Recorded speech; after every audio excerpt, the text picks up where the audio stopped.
প্রত্যেকদিন তুমি খাবারের মেনুটা চেঞ্জ করছো, এগুলো কি তুমিই নিজে করছো না তোমার? আমি নিজেই করি, আমার কোনো হেল্পিং হ্যান্ড নেই। হেল্পিং হ্যান্ড রাখতে গেলে তখন আমার এই খাবারটাই ধরো যেটা 50 টাকা বেশি সেটা তোমার 80 টাকা বেশি। যে কালকে কি মেনু থাকবে সেটা আজকের থেকে ভেবে রাখতে না, হয়? ওটা সারপ্রাইজ থাকে। আচ্ছা, আমার এখানে যারা কাস্টমার আছে তারা সারপ্রাইজ পায়। মানে আমি সকালবেলা উঠে যেটা চিন্তা করি, আমার মাথায় যেটা খেলে সেটা দিয়ে আমি খেলতে থাকি। খিচুড়ি পাওয়া যায়? হ্যাঁ, খিচুড়ি পাওয়া যায়, নানান রকম কম্বো আছে, মানে বলে বোঝানোর মতো না। মানে ভেজ নন ভেজ দুটো রাখো? সব রকম, তুমি আইটেম বলে শেষ করতে পারবো না, আর আমি তো পানিও শেষ করতে পারবো না, এরকম আইটেম। তা আজকে তো একটা কম্বো খেতেই হবে তোমার হাতে, তো শুরু করে দাও, রেডি করে দাও। ঠিক আছে, ডেজার্ট আইটেমও আমার এখানে অনেক কিছু আছে।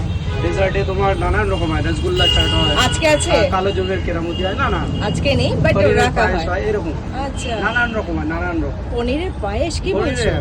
সত্যি? কালো জামের কেরামতি, তারপরে রসগোল্লা ছাড় তো বললামই, তারপর মোহব্বত কা রসগোল্লা খেয়েছো? মোহব্বত কা রসগোল্লা? না, মোহব্বত তোমার এখানেই খাবো, আমার বাড়ির কাছে, তোমার এখানে এসে খাবো।